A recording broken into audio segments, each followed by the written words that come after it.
On this episode of SchuZ Zone, you're going to get to see my take on the Battle of New York and the Atlantic Division and what's coming in the future, along with who the new king of the NBA is, the NBA playoffs preview, and of course, SchuZ Zone is going to be finishing it off. But you're not going to want to miss what special guest Quincy Taylor has to talk about in the rising Arizona basketball and how him, along with guys like Marvin Bagley, Mitch Lightfoot, Marcus Howard, and Brandon Clark help groom these young players into who they are today, along with his career and what he plans to do in the upcoming months and for the rest of his professional career. Stay tuned, it's a not miss episode.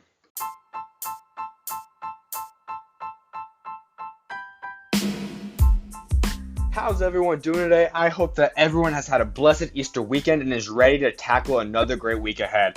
I'm your host, SchuZ Schumaker, and I'm so glad and excited that SchuZ Views gets to be a part of your week. I'm here in Gilbert, Arizona, ready to bring you guys up to date on the NBA, my views, all on episode 8.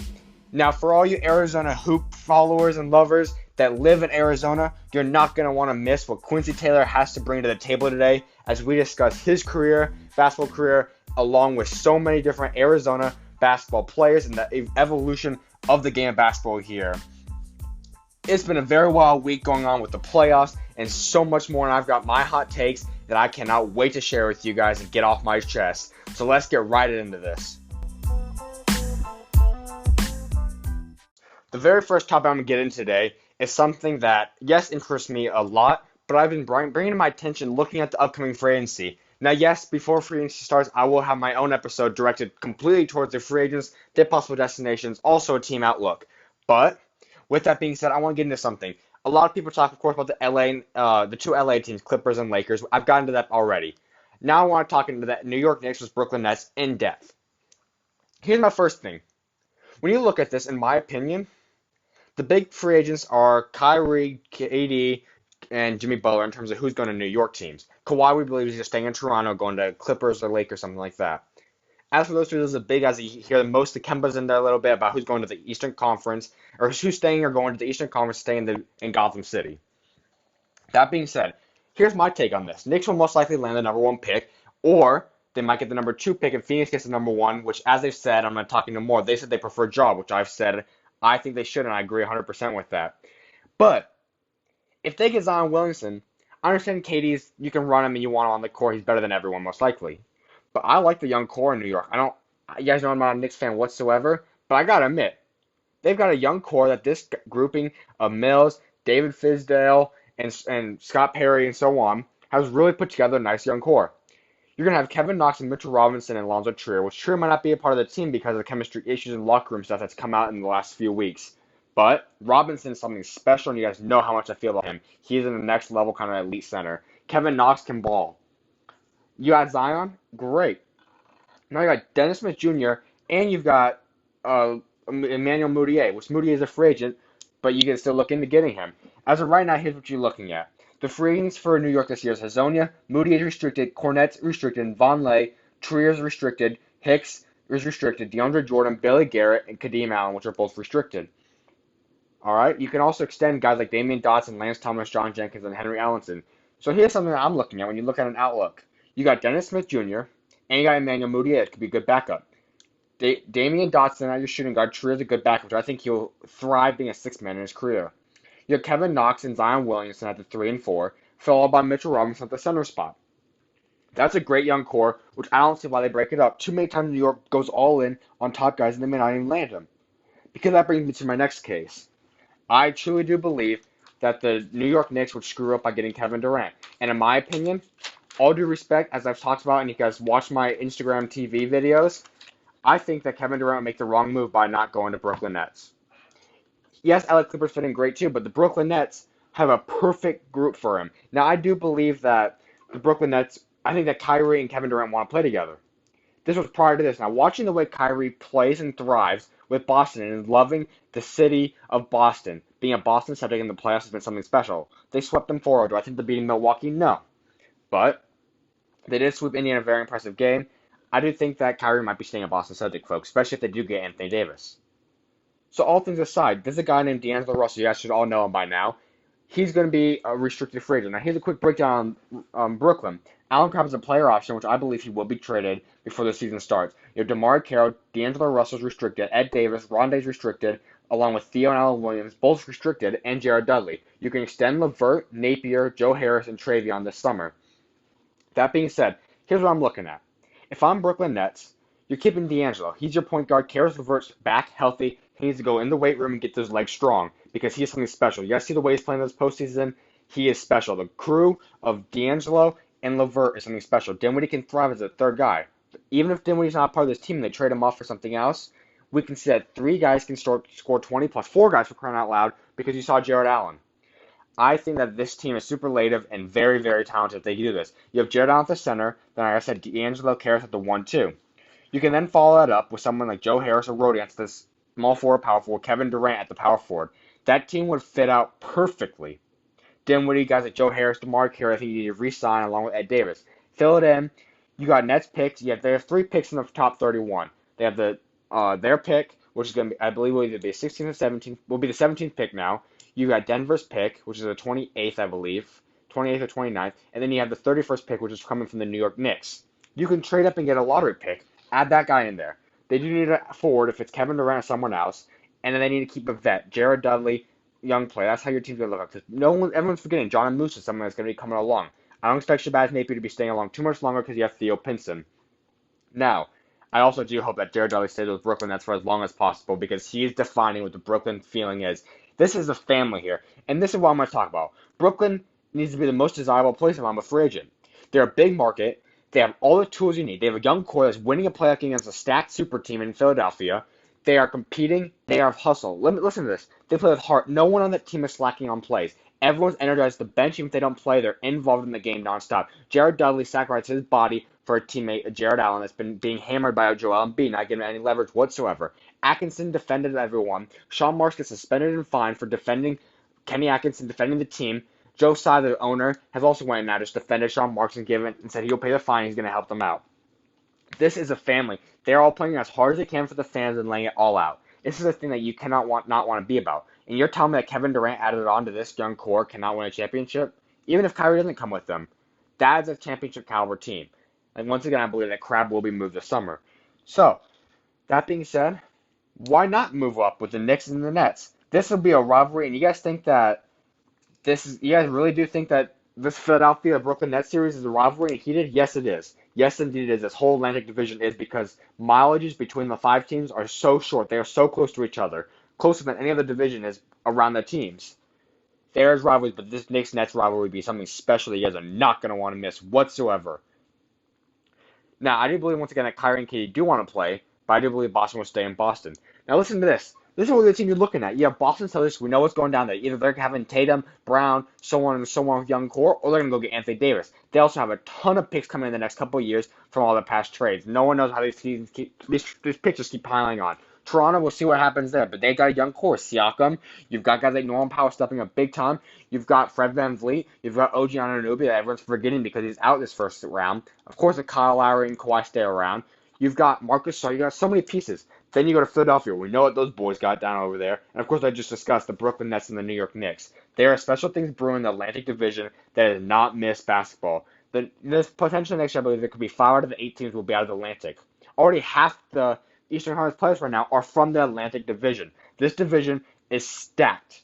Okay? It is stacked. And you're not going to want to miss what they have bringing to you. So once again, yeah, I think that New York should stay the way they are, building this young core up, and I think KD needs to come to Brooklyn. That is my complete take. The fact that he fits in perfectly there is great. I think that Kevin Durant has the potential to put his name alongside the greatest of all time, possibly even past LeBron James, where he is ranked in the all-time list. He is going to have the stats, the numbers, and all that. He might have these dreams with Golden State, but not until he wins the championship as by far the best player. I do think he's still the best player in the Golden State Warriors, even above Steph Curry, but Curry's debatable. You bring into Brooklyn, D'Angelo, Harris, Jared Allen, all of them will be great players, all-star level players, but then nowhere near the level of Kevin Durant. He will by far, undoubtedly be the best player with a great surrounding crew who can win rings in a big market and forever go down in the history books. That's what I want to say about that. That's my take. I'll get more into all this later, but that truly is what I think needs to go down now. This is something special once again brewing in the Gotham City and New York. All right? This is what I'm saying. Big things are coming. Big things are happening. Players want to be a part of Brooklyn. That's being talked about. And this Brooklyn team, I love. I love them every time I watch them more and more and more because they play and love hard for each other. That's what they do. So that's what I want to say. New York, Gotham City is back. Basketball will be back next year. I promise, without a doubt, Gotham City will be flying with all sorts of talent, along with the Atlantic Division with Boston, Toronto, and Philly also joining that party. Wow. It will be illogical, ludicrous, and comical if you're not going to want to be able to watch this team, this Atlantic Division play. It is going to be a show, and rivalries are back in the NBA, which I'll hit up in a little bit about these playoffs. That's what I got to say, folks, about this division. Stay right there because SchuZ Views will be right back with a special guest for this week, my friend Quincy Taylor, as he talks about his basketball career and the rising stars and what's going on in Arizona hoops. Trust me, you're not going to want to miss it. This is a very special one that I promise you, you will all be entertained by. Stay right there.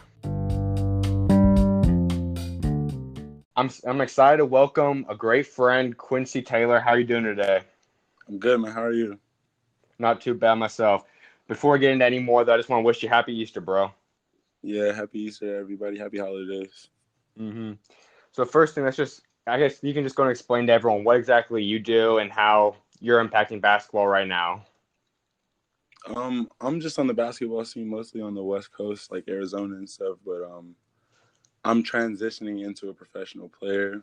I do a lot of work out here, whether it's like with charity from Kenny Dobbs. He has like relentless athletes and stuff.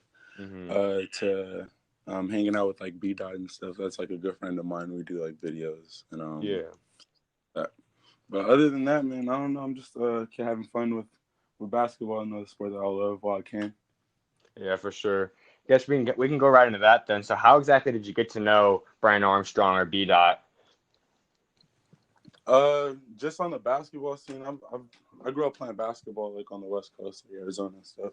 hmm And we kind of linked through Kenny. I don't know if you're too familiar with Kenny Dobbs, Yeah, but yeah, he introduced me to him through some celebrity games and stuff, and we kind of sat down and really got to talk. And he's really like relative. You know, he's a young guy like around our age.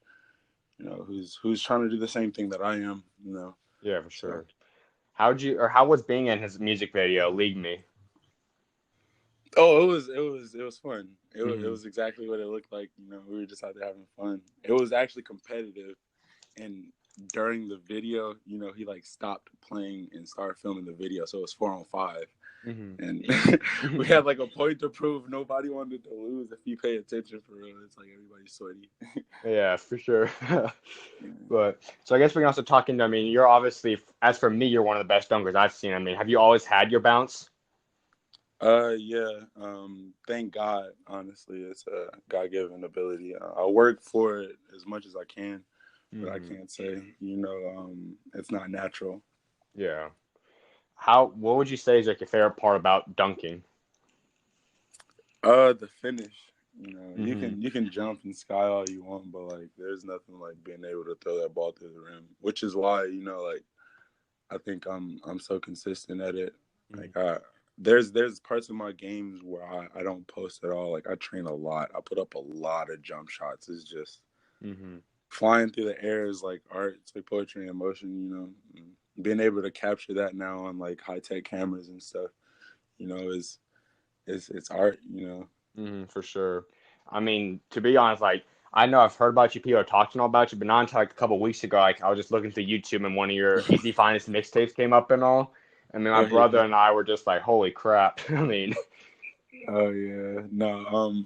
I'm a good basketball player. That's one thing that I don't want to get like overshadowed is hmm I do the dunks and stuff, but ultimately like I plan on playing professional basketball. yeah. Um, which is being around the people that I am. Even though it's kind of like a limelight, it should also prove like that I've been around people that play like Brandon from Gonzaga and Yeah. other players like even that have been on the basketball scene in Arizona like Marcus, hmm Howard, like other players. So For sure. So I guess we that talking about Brand, some of them too. What's it like seeing Brandon Clark declare for the draft and most likely being able to be drafted in a lottery or some high in the first round? It's a blessing. I was just talking to him yesterday. He just flew in actually, Hmm. but he's excited. Focused more than anything. Yeah.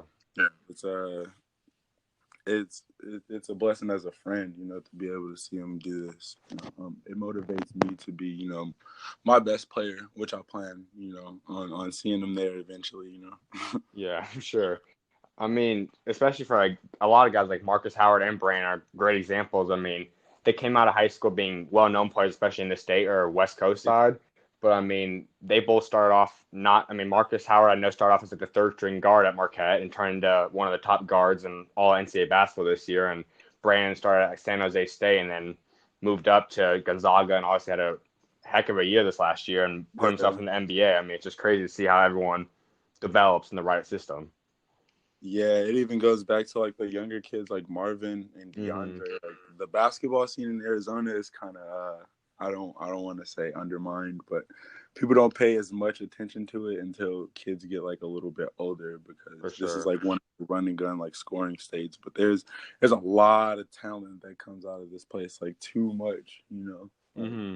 I mean, just I mean, I know. I mean, basically, they start off with the guys like you, Marvin, Mitch, Marcus, Brandon Clark, Saban, Barcelo. I mean, yeah, man, all you you guys, and can go now. on the list. Yeah, the Hmm. list from recent years, especially. Like, I'm really proud of like being a part of it. But the guys that pursued, like that I watched after me. Hmm.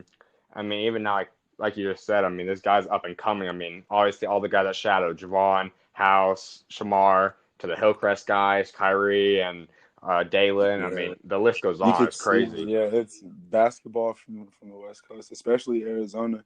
I want to kind of exclaim is finally going to get a name, Hmm. which is kind of deserved for a while. For sure. I mean, most of the time we've been known as a football. I mean, football keeps getting more and more props and all. I mean, of course too, but I mean, basketball's for sure on the rise. We're definitely a big sports state now. Yeah. But I guess the next thing we can talk about then, going back to like your dunks now, what would you say your favorite or your best posterized you've ever had? Oh man, there's a lot of them. I've been around a lot of players to play, but uh, one of one of my greatest posters is probably not a poster. It's probably a picture that's like still on Max Preps. That's like debatable as a block. Hmm. It's a picture of me and Marvin in the state Yeah. championship.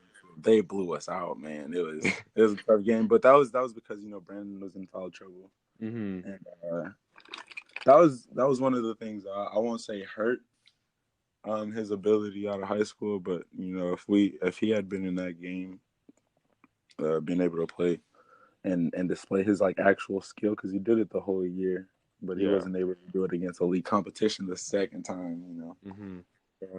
That was big, but I'm happy he's finally getting the credit he deserves. He's played like that since he's been like 12, 13.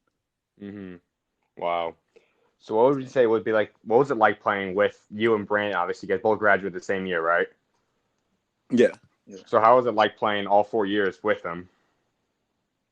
Um, he he developed. He was always the player that he was, but he blew up. Out of nowhere. Hmm. Like Uh, like Zylan, I've known Zylan Cheatham like since I was in like eighth grade. He's a little bit older than me, which is one of the names I forgot to mention. Shout out to Zylan. Yeah, yeah, for sure.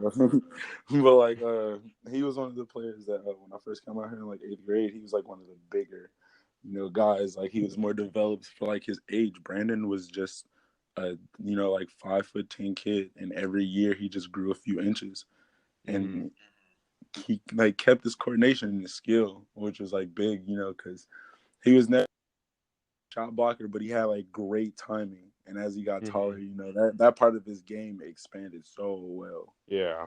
I mean, just seeing us like that stat. I mean, about his timing. I mean, he had more block shots than he had missed shots this past year, which is something that's Yeah, been done like never that's before.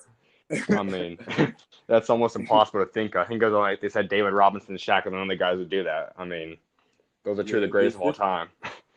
the efficiency rate that he plays like with basketball, is like is genuine. It's like an anomaly. It comes around like every few years. Like he's efficient. He doesn't take shots that he knows he won't make. Hmm. And then he on the defensive end, it doesn't matter who puts it up. Like he's almost there to contest it and grab the rebound. So Uh-huh. I mean, you just gotta think. Like, I know the one game when he played Duke in that tournament in the beginning of the year. I mean, they're running against guys that most college guys, I'm more than positive. I mean, some even NBA players fear. In terms of Zion, he was going right at him, trying to dunk on him and Yeah, block his shots, and I think he even got a couple blocks on Zion. yeah. That's another thing that I'm excited. This class coming up Hmm. was, they all play like really different, so it's gonna be a sight to see like them in the league this upcoming year. For They all sure. got different skill sets, especially like Zion. I'm excited to see like what he'll like become. Who do you think's gonna be the number one pick? Oh man, it almost has to be him. Hmm. He's a next gen player. For sure. I mean, Like I'd just the say. way his like body's built. I mean, I'd have to say between whoever the pick is, I think anyone besides Phoenix. If Phoenix gets, I think they have to go with Ja, just because they need a point guard. But Yeah, we need somebody so bad, man. Like hmm we just need, we need a miracle over here. I don't know. We played yeah. good at the end of the season, but that's just like the end of the season, like hmm toughing it out. I mean, if they can get Ja with Oubre and Booker and DeAndre and McCall and Josh and all that, I Yeah, mean, that would be special. But yeah. It doesn't seem like it seems like they're holding on to DeAndre and they're developing him well. So it's gonna hmm be it's gonna for be sure. So I guess leading into that also, I mean, when you played your state championship against Marvin, and when he was a freshman in Corona versus Desert Vista, what was it yeah. like playing against him and getting to know Marvin? Um, it was definitely an experience. He's been here since he's been a kid. So I've grown up around him. We've been on the basketball scene together for like a long time. Hmm. But watching him go from a younger kid to a high school basketball phenom to like a first round, second round. I mean, first round like second pick. It Yeah. was it was like a movie. He deserved it. Hmm. Like he worked for it every step of the way, and that was one of the kids I want to say in the city that everybody not necessarily looked up to, but he had a different light about him. He worked hard. For His sure. ethic was different. And that's So something, I mean, just seeing him, I mean, he's honest. I mean, he's one of my favorite players. I mean, I love the Jayhawks in terms of college, but I mean, yeah, my top 10 is mostly all Jayhawks except for Marvin. I mean, the hometown guys. I mean, he's something that no matter what area you come from, no matter what, I mean, he's something that's a bright spot. I mean, he's just a strong, God-fearing man that plays at his yeah, hardest, loves the community, loves kids, I mean, you can't not like Marvin. yeah. And especially on the court too. He's like a Hmm. basketball anomaly. Like Hmm. he does so much at his height, and size that Yeah. being a 19-year-old kid is crazy. He's impactful in the NBA so much. I know. I mean, it's going to be exciting to see where he goes. I mean, I think that he doesn't get the respect he got this year just because he missed so many games. And of course, it's Luca and guys like Trey Young. But I mean, when you look at him, Yeah, at the least, he's going to yeah, be a Chris Bosh, Amari Stoudemire kind of guy, which is Hall of Fame kind of players.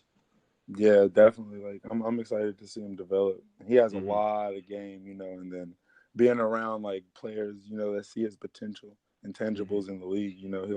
He'll be around elite company that'll definitely get his head on right.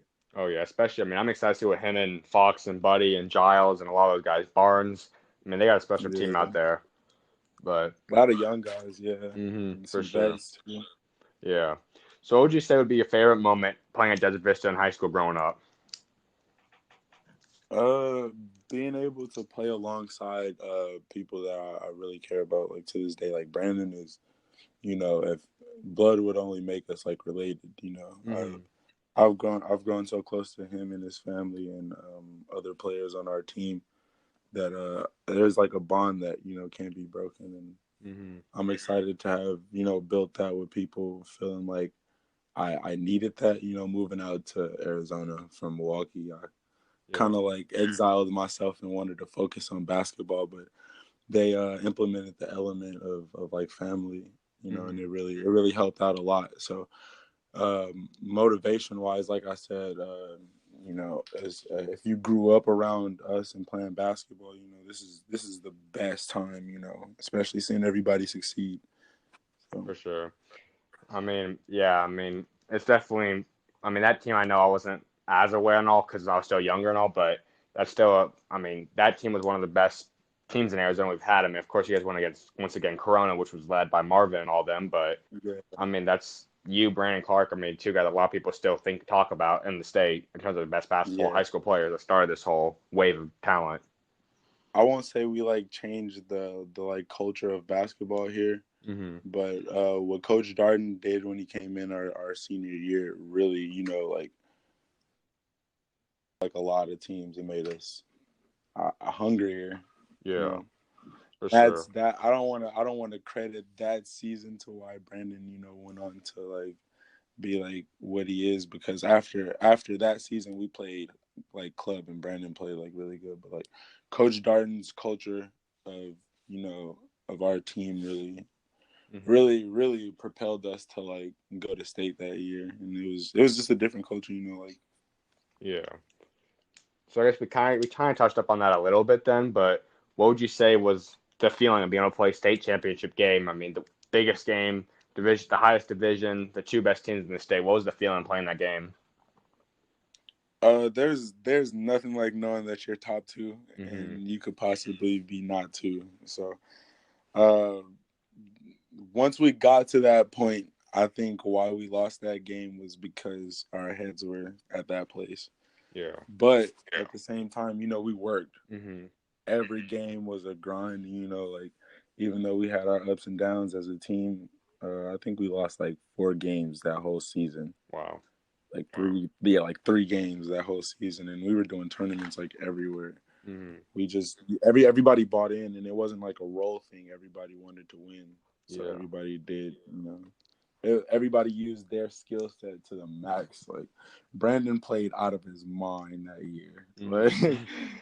it was nuts. Wow. So So what would you say would be the very best? Who's the best team you play against in terms of the high school teams, not club, just in terms of high school team? one of the best teams that I played against was Corona, but I can't say that they were the best team that we played against in high school. When I was a junior, Hmm. uh, Dorian Pickens from Stanford played for Pinnacle, bro, Hmm. and they had like Drew Bender and like this other kid, but they were just like transition like scoring machines. Like they would just run the break to shoot 3 pointers, and that was like what Marvin was, and he's like a 1 man show. Thank God I didn't have to play against him and Jordan together too much. That would have been a problem, dude. Hmm. I mean, yeah.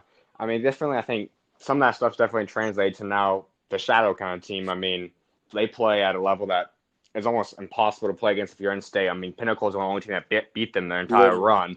I mean, it was nonstop yeah, press, going after steals, shooting threes, attacking the rim. I mean, they were in the best of shape. Mike Bibby got them in incredible shape. yeah. Shout out to the young guys in Arizona like Nico For and sure. Young House, yeah, and all those guys. They're the ones keeping basketball in Arizona alive the way that it's supposed to be. Hmm. I mean, I Yeah, mean, it's constantly growing. I mean, you look at every age group. There's tons of guys. I mean, there's guys like at Millennium, Duran Holmes. I mean, you got the Rock at. I mean, all yeah, these prep like schools coming up. young guys that are just like monsters. Yeah, they like stick out so much in their class. I know. I mean, it's crazy. I mean, you It's look like at. almost unfair. I know. I mean, you look at all the ESPN ranking, all the classes. There's always these Arizona guys in the top, which is something crazy. Yeah, and then they always play for like the same school together. They're all Like, you know teaming what I'm up. saying?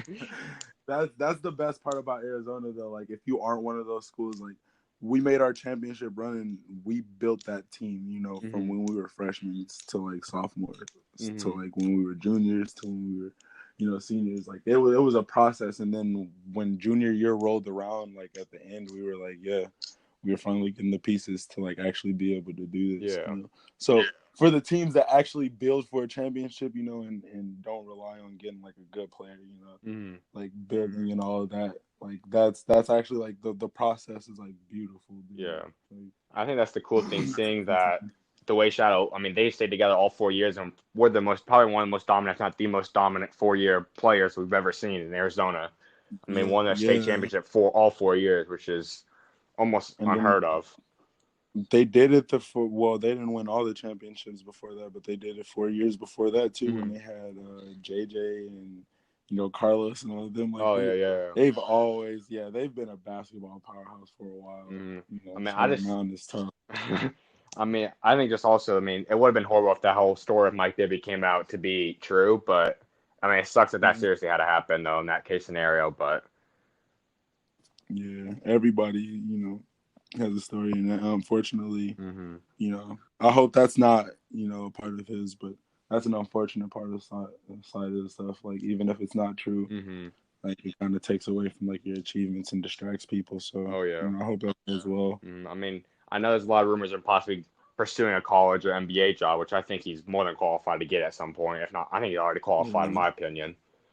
But definitely. Yeah, no, he has the credentials, and he's one of the people that I've been around growing up and on the hoop scene. I've been around him, watching him, and he's actually seen me play and talked to me about how I play a few times. But hmm he's a great guy.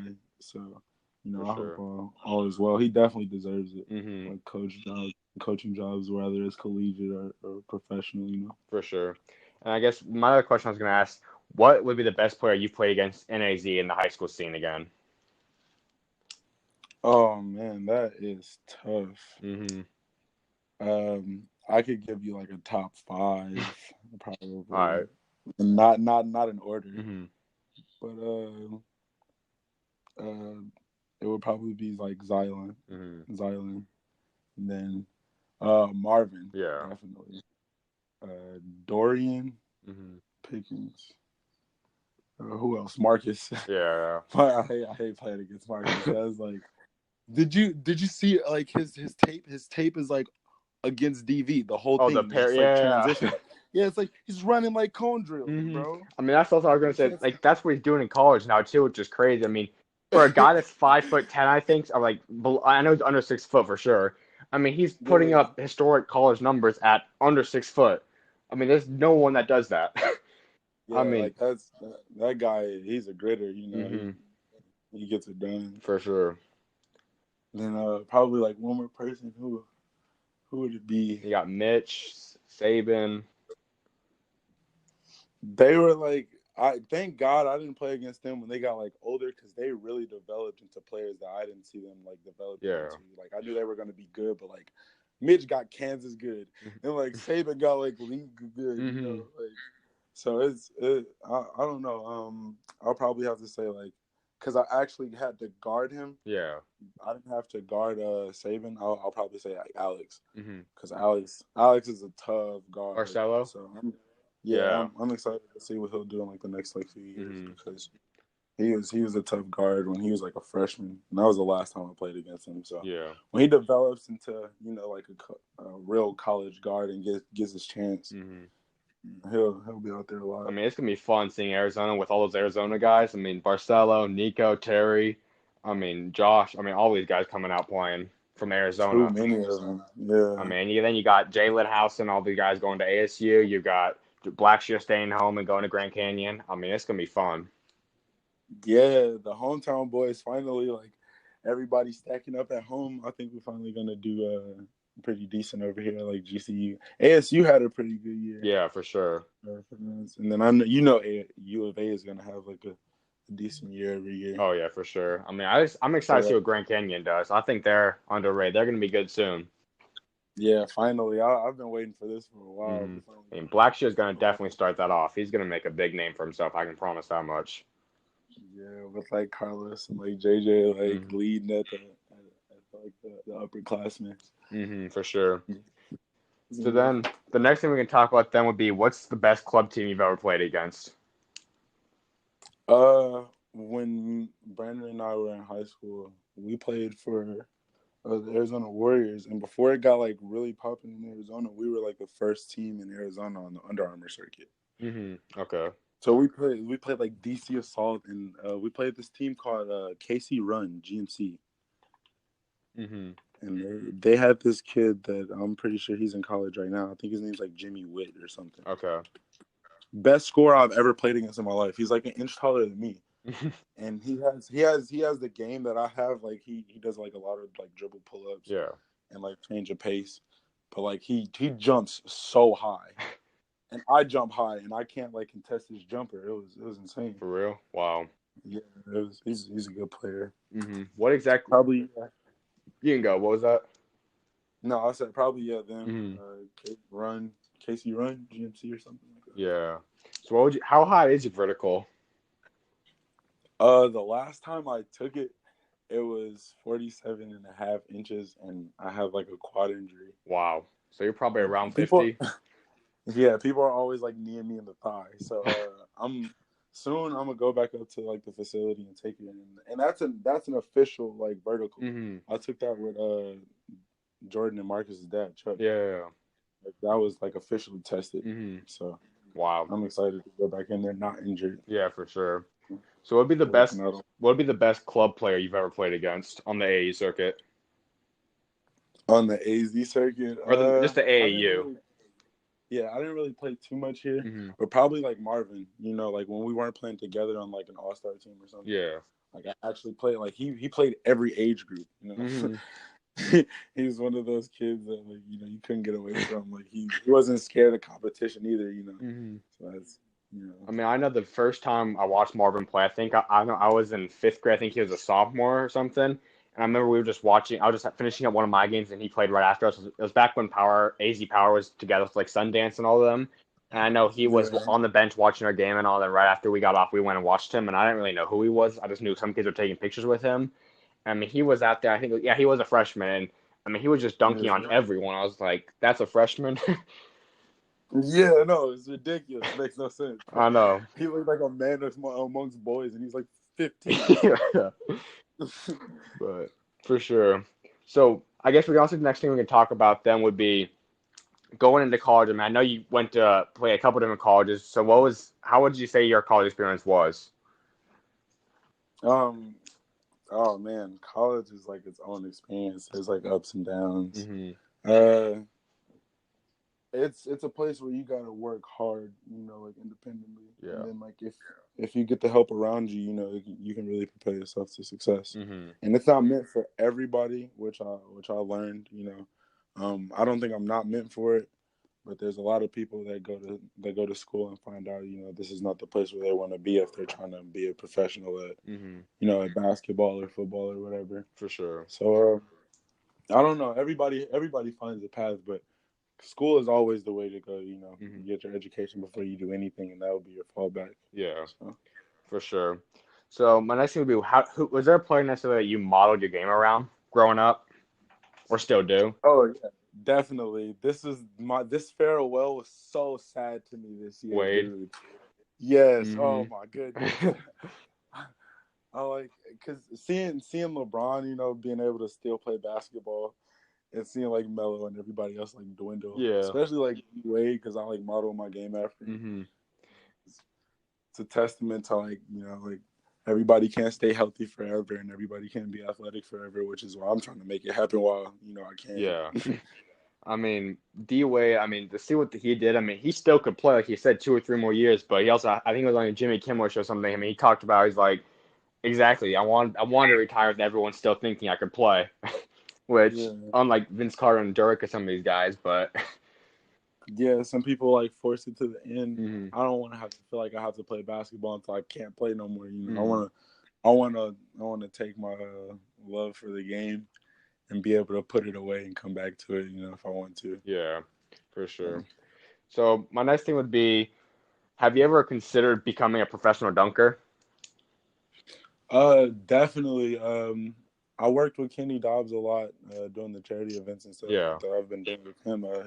He worked with me a lot on dunking, and I won't say that I'm like stubborn or hard headed or anything, but like he he focuses on just like getting the ball in the rim, which is like destroying your wrist, and I don't dunk like that. I'm Hmm. just naturally like able to get in the air. I don't know, like I'm not necessarily a trick dunker. I'm like an in-game dunker. Hmm. So, athletic.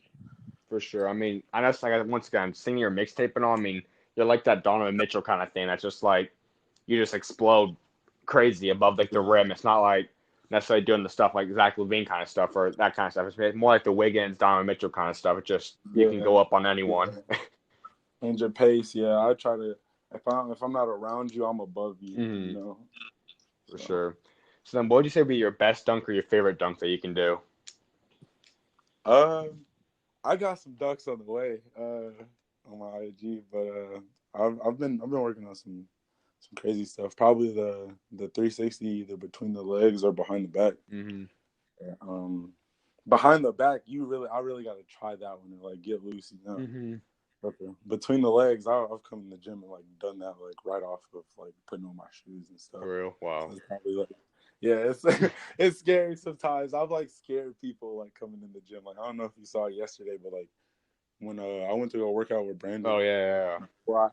before I even put on my shoes, I had on like King Griffey's and I Mm-hmm. dunked like hard, bro. Those shoes are like 4 pounds each. Yeah, yeah. Wow. So who would you say is the better dunker between you and Brandon? Probably me. He's taller. I'm not gonna say he's not athletic because that kid has a vertical out of this world. Mm-hmm. But he right now we were just dunking actually when he was getting some shots up Mm-hmm. at a school over here, and he was like, "Bro, after the season, I just feel so groggy. Like he wasn't even jumping that much. Yeah. So hopefully it comes back in like a few weeks. Mm-hmm. Don't underestimate him though. I don't want to make it seem like he can't jump. That Yeah. kid can Oh jump. yeah. I mean, it's gonna be fun to watch him in the NBA. Yeah. But I can't even tell him I'm a dunk on him because that's like everybody's like trademark to him now. Like, bro, you're not gonna dunk on Brandon. I mean, if Zion couldn't do it, I don't think too many people will. Yeah, like or even attempt. You gonna get up there and be like, "Oh, this is a terrible idea." Mm-hmm. So I guess we kind of talked about this too a little bit. So what would you say would be your dream path from here on out? Is it playing NBA? Would it be professional dunker or what? Ultimately, I want to play professional basketball, so the goal is to like NBA. But I have some tryouts coming up for like some opportunities as far as the basketball overseas and hopefully here. You know, Yeah. so I'm trying to put in the work to focus on those. But the ultimate goal is to play NBA. You know, professional dunking. You know, if it comes to it, you know, I don't want to say I don't want to do it, Yeah. but it's definitely something I would do on the side. But my primary focus is to be the best basketball player I can be versus being the best dunker. You know. For sure. So then my next thing I was going to say, talking about, I mean, we've talked a lot about all the players already had to have been in college now with the NBA and then the guys up and coming. What would you say advice to all those guys that are just up and coming AZ stars, like in terms of what they should do, what they should work on, and choosing college and so on? Don't stop. Whatever you know, what I'm saying you want to do, work at it regardless of what people tell you. Mm-hmm. As long as you put in the work, you know you got the work ethic. For sure. And you skill yourself around the stuff that you need to, you know, you become like well rounded in the things that you need to be good at. There's no way you can't succeed, you know, one way or another, Mm-hmm. especially in what you're trying to pursue, you know. Yeah, for sure. Stay relentless. That's my advice definitely. Mm-hmm. So just some other questions now. I mean, obviously the NCAA tournament finished up, but who would you say is your favorite NCAA team, or do you have one? My whole life I've been like a North Carolina fan. Okay. So, but the past few years, I've just been rooting for the team that Brandon's been on, or the team that the hometown guy's been on. Like Mm-hmm. when Marvin was at Duke, I wanted Duke to win. Yeah. So I mean, that's something that, I mean, that game was so tough in the Elite Eight with Marvin and all. I mean, playing Kansas, I mean, like I said, can't use my favorite team since I mean, I was born into it. My family's from there and all. I mean, my baby picture was taken in a Jayhawk outfit, but I mean, yeah, and then you add on the fact that Mitch is on the team and I know him really well and all. And yeah, obviously he's from Arizona and then he was playing Marvin, one of my favorite, my guys I've grown up admiring and all. I mean, that game was tough. definitely, yeah, drawn on both And sides. I was like, my prayer was KU wins, but Marvin destroys, which happened, thankfully. yeah, But, yeah. but so who would you say would be your favorite NBA team and favorite NBA player? Man, right now I want to say my favorite NBA player is probably Donovan Mitchell. Mm-hmm. He's humble. My favorite NBA team. Oh man, uh, it's the Bucks. I'm a hometown guy Mm-hmm. in Milwaukee. For sure. So I'm so happy to be seeing them play this well. Oh yeah, it's fun. So who do you think is going to win the Eastern Conference then? Definitely them. They Mm-hmm. better win it. I'll be so mad. Giannis this is his MVP season, so Oh yeah. I think he has a trip to the championship in the bag, but I don't know if they're gonna win. You know, Yeah, I mean, you think Golden State's probably going to win it? dude, nobody can beat them. It doesn't matter if they have 3 superstars or 4 or one. Like Mm-hmm. they're just too good of like a team. Yeah, I You know. know? I mean, with the chemistry and the fact that they do have so many more superstars than anyone could even think of. I mean, Yeah, like they lose one and everybody's like, all right, now they're back to the 73-9 team. I know. No. It's yeah. There's not. I mean, and they add Bogut, which already has more experience than probably most people in the NBA get to have. So, Won a championship with them already. hmm Yeah, I mean, they Iggy still. I mean, all of a sudden was horrible the entire regular season. All of a sudden he's averaging double digits again. But they just they play too good as a team. It's gonna be hard to stop them. hmm so the last question I'd like to ask is, how would you say that God's helped shape and impact your playing career and your basketball career so far? And everything that I do, he steered me on this path as far as basketball, and I feel like that's my calling, not necessarily to success, Hmm but for my future, like it's something that's mogling me to be able to do the stuff that I want to do. For sure. So basketball won't be my ceiling, like I'll actually be able to venture out and not only help people hmm and help others, but be able to bring joy to people. I know I do a lot of stuff with like basketball, but and even with like charities and stuff, but I really want to have like an impact For in the sure. future. I mean, that's something that all athletes, anyone that's in any profession, most likely it's not going to last forever. At some point, there's going to come to an end. If it's retirement when you're 60 or something, or when you retire from whatever it is.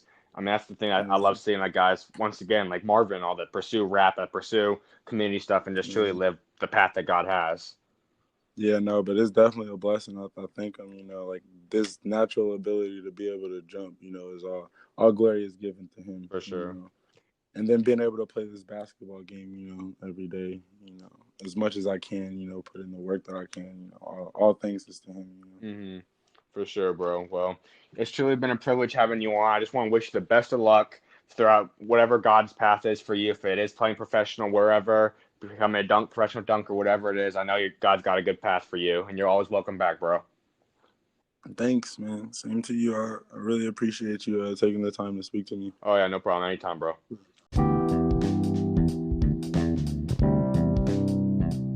There's a new king in the NBA. Who is that? You're going to have to stay tuned to see who I believe is the new king in the NBA. Because it's no longer LeBron James, I can tell you that much. There is someone that has rise to the top.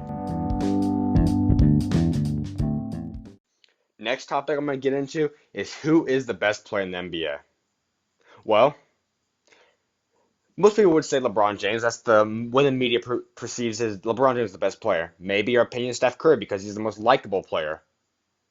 Well, I have something to say, folks. There's a new king in the NBA. If y'all might have catch my stuff, I do my nightly recaps on YouTube or my Instagram TV, you guys would have heard what I said. But there's two new kings, in my opinion, that's overtaken LeBron James because of the fact he did not make the playoffs. If you're the best player, you cannot be the best player in the NBA, plain and simple. That's a disgrace to the players that are great. The guys on our list right now, the two guys for sure in front of him, is Giannis Antetokounmpo and Kevin Durant. Plain and simple. I might get a lot of slack for this. I don't care. Not one bit. I do think Kevin Durant's the best player right now because of the fact that he has such an elite pure touch scoring shooting ability from three, from the pull up game, and he's athletic. And he defends at a high level. Now, can Giannis get to that point? Without a doubt. There is nothing in my mind that says Giannis Antetokounmpo cannot become the best or isn't even the best player or not. It is still a tough debate, but I have to say Kevin Durant is the best as of this moment in time. Look at the way he's dominating. I'm not saying Giannis once again isn't, but the fact that he has the scoring game along with all these other parts of his game is something special we have never really seen. I've talked about this a little bit earlier in the show. He needs a championship by leading a team to truly get his name into that high level, and he will do it. I promise you, Kevin Durant will do it. He needs to do it though. Giannis will have the chance to do it. Giannis is in the perfect situation. I would be shocked if they don't get an extension done soon with Giannis Antetokounmpo once he's eligible. This is a perfect scenario. Bledsoe is a very solid All-Star kind of point guard. Middleton is an All-Star. Brook Lopez is an All-Star caliber center. You've got so many different pieces that are great. You got Nikola Mirotic. You have a very well surrounding crew out there in Milwaukee, right? And Malcolm Brogdon. That's what else I'm forgetting. He has a very good, all these great pieces, and you can be the star player that can win a championship, which I do believe Milwaukee will be able to do at some point if this team stays together. Also, good pieces like DJ Wilson and Pat Connaughton, which I'm loving. He's playing a big time in this postseason. And Dante. All these guys have great young talent. Sterling Brown, so on and so on. But Giannis doesn't have an elite, one of a kind, or even that really great of a 3-point stroke or mid range. His mid range is about a lot better this year. And he is starting to take. This is what I respect about him. difference between him and Ben Simmons. I love Ben Simmons in terms of he's a good player. He will be great in the future, but he doesn't attempt threes. The thing I love about Giannis is he's not a great three-point shooter. For most of the season, he was one of the worst in NBA history. But he comes out and performs at a high level every time and tries attempting at least one or two threes a game. That is going to make you better for now in the playoffs when he goes and makes two threes in a game. He pushes himself to the limits. I love the kid. Nothing makes me happier. That's why I love my Brooklyn Nets. They push themselves every last one of them. Giannis works his butt off every single day he gets in that gym, and it shows off. He's worked his butt off in the weight room since he got drafted. He's worked his hardest everything, even all the obstacles. The show Finding Giannis was a spectacular documentary by NBA TV. Displayed his entire thing. He won't be a part of Space Jam, which I'm going to talk about my Space Jam cast I'd love to see, but he won't be a part of Space Jam because he wants to work in the gym all summer. He has that anger and that intensity. That's why the NBA is getting back to the level it once was at in terms of intensity, along with Silver's great ruling behind it. But yes, I have Kevin Durant, then Giannis, and then LeBron James up there with Steph Curry. It's so debatable. Harden, I understand that's so hard because he doesn't have all-around game. He's an elite scoring guy, but he doesn't have the capabilities of Giannis and Durant and all those guys just because athleticism, height, length, all that. And Embiid's in that mixture, without a doubt. There's so many other guys you could talk about, but LeBron's really not anymore the best player. He's definitely debatable. You cannot say LeBron James is without a doubt the best player in the NBA. You cannot. That's outlandish to even believe that. LeBron James is questionably the best player, but in my opinion, he's about the third right now, battling with Steph Curry. And Anthony Davis is in, but you guys know my respect for him. I've lost a lot. I don't know what level he will be at because of the fact he can't even lead a team with other all-stars like Drew Holiday, Mirotic at the time, Randall, Alfred Payne, a very solid guy. Can't even go to the playoffs and win games with that. That's what I gotta say. So that's who I do believe is the best player: Kevin Durant, followed by Giannis, and then LeBron with the battle of others. The NBA is deeper, getting more and more talent every single time. And this is what I got saying. It can change. LeBron can get back to that place. But as of right now, this is what's going down. And I truly do believe these are the top player. And there is a new king in the NBA, folks. The new king is Kevin Durant. And the prince is Giannis Antetokounmpo. Not Ben Simmons. The prince is Giannis. That's what I got to say, folks. I know you guys have all been watching the NBA playoffs this past week. And a lot of big stuff has happened and gone down that you guys are not going to want to miss what I have to say about it and my breakdown and who will still advance. Stay tuned. I wouldn't be going anywhere. Trust me. Conference here. I'm first going to start off with the 4 versus the 5 seed, which was Boston versus Indiana. And obviously, I'm going to start with that because it's a sweep. Boston's the first team to advance to the second round, the conference semifinals, with a 4-0 sweep. This past round, Boyan was the best player by far for Indiana. Tyreek Evans did step up big time, which he hasn't in the whole season, but he still averaged about 15 points a game this round. Miles Turner was a disappointment except for the dunk on Hayward, and Darren Collison went downward a lot. Sabonis dissolved into something that no one really understood what happened to Domantas Sabonis. As for Boston, Kyrie had sensational games. Tatum showed up big time in a few games. Hayward had a big time game today, even though he was dunked on with a 20-point game. Marcus Morris showed up big time. Rozier had a couple games. It was an all-around team effort. Horford played big. Jaylen Brown had some big games. But the real test will come against Milwaukee, which I believe Milwaukee was still advanced. They're going to sweep Detroit, and Milwaukee would then go and beat Boston Celtics in the next round to advance to the Eastern Conference Championship. Leading into that, I'm going to talk about this. Detroit finally got Blake Griffin back for their first game. He played great. Drummond, I don't know what happened to Andre Drummond so far. Yes, he's still getting double-doubles, but it's not the level we need. Luke Kennard was the only really bright spot that showed up big time for them. Reggie Jackson was solid. Thon Maker was a disappointment. But Milwaukee, Giannis hasn't even had to play that many minutes. His numbers are still great, but he hasn't had to play. It's been an all-around effort between the 5 stars and even bench games like Pat Connaughton showing up big time. As for Philadelphia and Brooklyn, obviously you guys know that this series has got very intense with big rivalries and heated tensions have been brewing. And on Tuesday, it's going to be a big-time game in Philadelphia. If Philly wins, Brooklyn goes home. If not, they go back to Barclays. Dudley was, of course, fined $25K along Sean Marks $25K and a suspension for a game. Jimmy Butler was fined $25K, and the NBA did say that Jared Allen was indeed wrapped up in foul by Tobias Harris on the final play, which truly does not mean anything because when you think about it, what good does an apology say when it could have just cost a single season, a game, and all that for a team? It's happened way too often in the NBA this season. I do believe that's the big weakness that Silver must fix this upcoming season. Why do the refs have to keep apologizing, not just to Brooklyn, but to so many teams out there, as to they mess up a call in the final 2 minutes of crunch time? That could detour so many things from a playoff seeding to the playoff game to an entire season. things need to change in the refing. This season has been a disaster for refs as much as it was in the NFL this past year. That being said, a big game will happen with rising tensions and heated rivalries will continue in that game. I can guarantee multiple technicals will be handed out. Not sure if Ed Davis will be back or not, or if MB will be playing. I do expect MB to play though. And then the next game, Orlando versus Toronto. Obviously, say it was a very big disappointment. Kawhi showed up big time. Siakam played a solid game. Lowry has not been that himself this series, but he really hasn't had it in a lot of these games. The first game he was horrible, and that's why they lost, obviously. But Norman Powell stepped up big time. Orlando has earned my respect, though, in a lot of ways. I'm not sure why Jonathan Isaac did only play 14 minutes tonight and didn't score, but Vucevic has been a very big disappointment for guys like Aaron Gordon. Stepped up big time this game. We know the thing Augustine did. He's going to get a pay raise this summer. Clifford still got him to a great point and got a win in Toronto in Jurassic Park, which you cannot take away from them. Very much so a very impressive game and a very impressive time. That's what I want to say about the Eastern Conference. Now let's jump right into the Western Conference. Houston versus Utah is a 3-0 series. Obviously, Harden has the worst offensive display he's ever had. Houston had about 12 fouls more than Utah had for the majority of the game, with Chris Paul having 5 fouls, Harden having 4 and then 5, and they played through and got the W. I'm not sure if Utah's going to win another game. They might be swept. I'm shocked. In the beginning of the year, you guys know, I thought Utah was going to the conference championship. So once again, Houston is showing up because Harden, for the rest of the series, has been spectacular. Utah, Donovan Mitchell, something special. You guys know I love the kid. He's something going to be great, along with Rudy Gobert. I'm not sure why favorites came off the bench last game. I disagree with that. I do hope that they have Dante Exum appear at some point.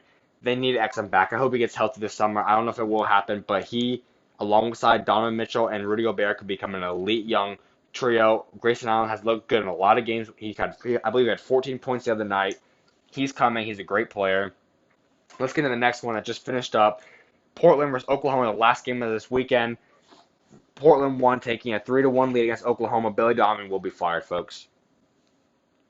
Truly, even if they come back from the 3-1 deficit, which won't happen, and not unless they go to the NBA Finals will he get fired. I'm beginning the year, I thought he should have been fired, and that was my prediction. I thought Thibodeau, I thought Fred Hoiberg, and I thought he would be fired. So far, two of those are right. He will join that list. I promise you. If Oklahoma keeps him, it'll be a massive disappointment. He's not equipped to just coach a team. I don't know how you have a team with Russell Westbrook, Paul George, Jeremy Grant, Steven Adams, and they're losing. I think Steven Adams needs to get more inserted this. He's scoring 6 points. I don't know if he had double digits this whole postseason yet. And Markieff needs more than 4 minutes a game. When he plays, he had 8 points in about 5.5 minutes tonight, and they didn't play him any more than that. I don't understand why. Billy Donovan needs to be fired and get out of Oklahoma right away. It is not a good place for him. It's ridiculous that he's even in here and is brainless for Sam Presti, as much as I like him, for him to keep his head coaching job. He needs to get a new head coach that knows how to coach these guys.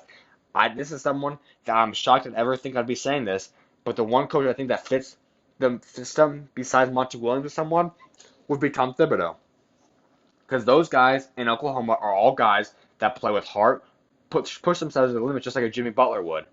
Westbrook, we know how much of a dog he can act like, and he just wants to be pushed and push himself to the limits. Paul George, same thing. Jeremy Grant, same thing. Obviously, Markieff, if he stays there. Steven Adams, we know is a man of the man, and so on down that list. They want to be pushing. He's the only coach that I could see them actually working, and they like playing a lot of minutes. Those guys don't like coming out of games anyways. So, that's who I'd hire. He's a big name guy. Next series is the Denver versus San Antonio, which might just be going to only one truly going to Game 7, after I thought a lot more of these would. Heck of a series of two chemistry battle teams with a lot of foreign players. Michael Malone's putting up a heck of a performance coming back and winning that game. It could go down to Game 7 just like I predicted. Now I think San Antonio will still come away with the win because of experience, but I think there's a common theme here that I understand why coaches don't. This is the one part I don't get. When Jamal Murray shoots about eight shots or under, they lose. When Derek White doesn't shoot a lot of shots, they lose. And it's not that hard for why when Derek White shoots a lot, we saw what happened. DeRozan shot way too much. I understand the emotions got caught up, which led to him being ejected by throwing the ball at the ref, which I don't know why he did that. That was blatantly stupid. I think he knows that was ridiculous. But, excuse me from saying this, Popovich has made a big mistake. Let Derek White shoot the ball. The way he put up 36 points in a dominating win against Denver, let the kid shoot the ball. I know he doesn't like putting in young guys' hands, a second-year player that didn't even play much his first year. Let him be the go-to scorer, even though you got two All-Stars there. He can dominate a game. And I've said this for a long time how high I am on him. You need to let him score. Him, Lonnie Walker, and DeJounte Murray would be special, but Derek White is a star right now. Let him be the go-to guy. As for Denver, Jokic will do his thing. Millsap needs to get his game back. I don't know what happened since that first game. I love the Torrey Craig addition for Will Barton. I've said Will Barton will not be a member of Denver next year, along with Gary Harris. Malik Beasley should be starting too, but that they did win a game, so you're not going to change it up. But Jamal Murray needs to shoot. I think he's overrated, but I think he's a very, very, very good young player, and he needs more reps. Last game I'm going to talk about is the last game of the series, Golden State versus the Clippers. You cannot give enough props to Doc Rivers once again. 3-1, a close game once again. The rookie Shai Gilgeous-Alexander has shown up tremendously. Shaman's had a couple good games. Robinson even contributed to have double digits tonight, I believe, or 7 points. Garnett was a solid game. I don't know why Zubac did not score after having an 18 and 15 game. Lou Williams on the bench was outright just ridiculous, and I don't know what happened to them. This was the worst game I think they had of this season, or at least since they've been a member of the Clippers. Things need to change, but Golden State, Klay Thompson, Kevin Durant, Curry, they're at a whole nother level. Even without Boogie, they're just flying through them. They truly are an elite level, and yes, Clippers will stop them, but it's gonna be great to see Houston versus Golden State in the next round. Don't Stay tuned. There could be another week or so left of this playoffs, but get ready. The first round is about to wrap up. Get ready for the second round, and depending on when the first round ends, I might have a second round preview. But without further ado, I will be either Will Shaw and or Jason Harris next week on the SchuZ Views episode 9 and 10. Get ready. You guys are not going to want to miss those either. You guys know what's coming up. The very favorite topic of everyone out there, SchuZ Zone. You're not going to want to miss it. Trust me. I'm going to hit up all the topics that the media did not give enough attention to this past week or that I just want to bring to the air. Trust me. Stay right there. You're not going to want to miss it. SchuZ Zone coming up next. First topic of SchuZ Zone I'm going to bring up right now is something that a lot of people, and I've talked about last episode on the Mitch Lightfoot one, is that these high school players might be coming straight out of high school. Well, we have one of our first examples in Jalen LeCue. He has officially declared for the NBA draft he was only a four-star recruit, which I do not agree with. Being a four-star, you should not just go straight from high school to the NBA. The NCAA is a high developmental time for basically everyone besides the top players, but he is going in there. I disagree 100% with this. Cool, you're going in. Will you get drafted? Probably not. Just being it real. Why would you go out there? I think it's outlandish. It's ridiculous. It's illogical to even consider this. Why? Just so you can get the attention on Bleacher Report or something? No. Go to college, get your free education for a couple of years at least, and develop and see what you can do at another level. You can't go from high school to the NBA just like that unless you're a phenom and a freak athlete. You're not even 5-star. You're out of the top like 30 out of recruits. You need to go to college. This is ridiculous. This is why they need to make a limit of who can decide if you're an elite prospect or not to go straight to the NBA, Team USA or something. Ridiculous. A four-star should not have any business going straight to the NBA. Enjoy, you're not going to get drafted. Hopefully then you can go to college, but you might be going overseas for the rest of your life. It's a big mistake coming up for him. Next topic I want to talk about is Jason Tatum. He recently said something saying, I must be doing something right. That was in regards to the fact of his trade rumors and getting Anthony Davis. A guy Jason Tatum should not be in the trade block, let me say that. Yeah, I know my outlook on Anthony Davis. He's a great player, a phenomenal player, but he doesn't have the leadership. I would not trade off the boatload of Tatum, Brown, Rozier, Smart, one of your either Kyrie, Horford, or one of them, or and tons of picks, all for someone like Anthony Davis. That's way too much for him. For a guy that you might only have for 1 year, by the way. But no, David Griffin's going in there. He's going to take over, and it's going to be a big-time show. Also, just while we're talking about that real quick, being hired, I think if Minnesota hires Trojan Langford, it's going to be an incredible move. He's going to keep Ryan Saunders, and he'll make the right move, and Minnesota will be special once again. Trust me. But Tatum, going to New Orleans, I like it. I'll take Boston's package over LA's any day. Ingram is great, but will he be back? I don't know. Lonzo's got so many health injuries, and something I do want to bring up real quick. I'll talk about more once again in my offseason preview in a few months. But Lonzo Ball, my preferred place for him is going to the Chicago Bulls. I don't think they can get John Morant or someone. They need a point guard, and Tristan's not the guy. Go get Lonzo Ball. Go send them over some assets, some picks. Send them over your pick from this year. Get yourself Lonzo Ball to have a core of Lonzo, Levine, Otto Porter, Lauri Markkanen, and Wendell Carter Jr. Y'all forgetting about Denzel Valentine. They still got him off the bench. Chandler Hutchinson. They've got a lot of core pieces that are very special. And I do believe if they get that point guard like Lonzo that can facilitate and allow Levine to go to work, get Otto Porter spotted up, let him get the ball to Markkanen and Wendell Carter, that's a special team. Jim Boylan would have a crew. That's the move I think that they get with Lonzo out there. Phoenix also made a statement, somewhat a unanimous person from the Phoenix front office said that they will take Ja over Zion as the preferred person. Great. Thank you. That's what I've been saying. I think that's what everyone knows. Zion's probably the best player, but Ja's the most needed player for the Phoenix Suns. Get Ja Morant on your team, and you got a screw going on right there. Next topic. Once again, yes, we are talking about the LA Lakers. I know. Pat Riley has been talked to by Bus about coming over to become the new general manager and president of basketball operations for the Los Angeles Lakers. Well, let me tell you guys something. He said reportedly that he declines it. Does not mean that there's not going to happen between closed doors, but we all know how that works for LA. Closed doors means open doors and open media, so we'll find out sooner or later. But if I'm Pat Riley, I would be harder to turn the offer up. We know he knows how to build a team and make a consistently great team, and that is the man I've been saying. They need an Eric Spoelstra or Doc Rivers or a general manager like Pat Riley to come in, and that could change the LA Lakers. I think it would be a great hire, but getting Pat Riley off of Miami, his home, the place he loves, the place on the beach where he's got built his own self a mansion, where he has got a family out there, where he gets was barely any money to live there in terms of income money. I cannot disagree. I don't think he's going to leave, but it'd be a great hire if LA can do that. All props. They also will now do Tyronn Lue and Monty Williams. Will have a second interview in the coming days. That's what I like Monty Williams once again. He needs a head coaching job somewhere in this league. No one deserves it more than Monty Williams. Give the man a head coaching job. Next topic. I saw this on somewhere on social media, and I looked into it more. Here's your top 5 rising scorers in the NBA this year. Led by Siakam, he improved by 9.65 points per game. C.D. Osman was second with 9.14 improvement. John Collins was 8.98. Malik Beasley had an 8.16 points per game improvement. And fifth was JaVale McGee with 7.19. Notice none of those guys were D'Angelo Russell. But once again, D'Angelo's not because of just that. He greatly improved all stats lines. I believe he was 5 points per game more.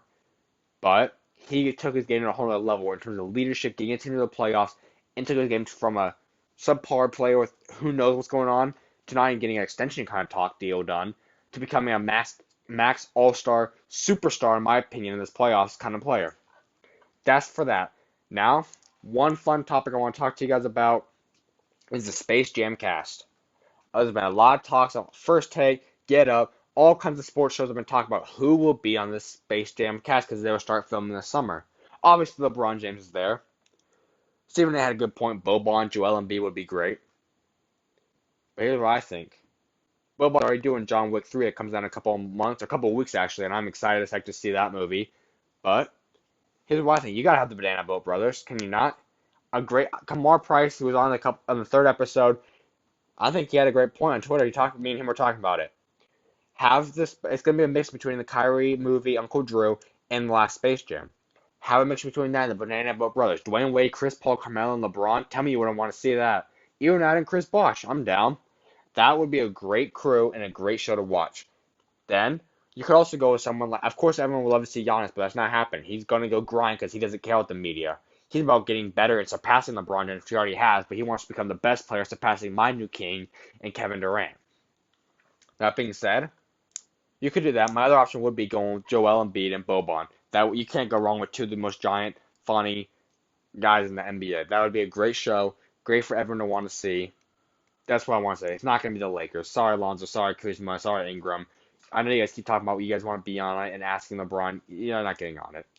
That is what it is. Another cool thing would be, I'm sure it's going to happen anyways, is at some point LeBron James and his family will be in the movie. The entire family at some point. And they're not going to have a major role, but he's going to have his family some way involved in the movie, which would be cool to see a family because we all know LeBron's and a perfect family man, a great husband, a great father, and we all got to get props to him on that. That's what I got for today on SchuZ Zone. You guys aren't going to want to miss it next week, so I'm always going to have it, bringing in the hottest topics that the media did not cover or I want to bring to light. Catch you guys next week on SchuZ Zone.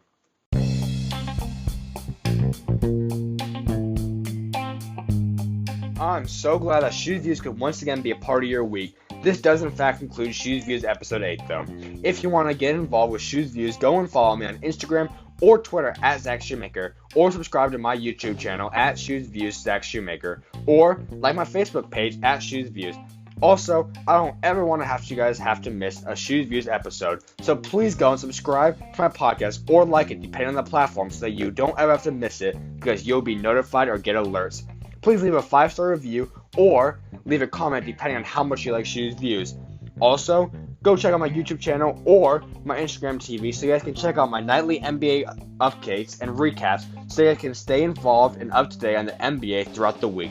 I truly cannot wait to see you guys again next week as I hit on many more hot topics with some very special guests that you're not going to want to miss. I'm your host, Zach Schumaker. I'm out. Be the light and God bless.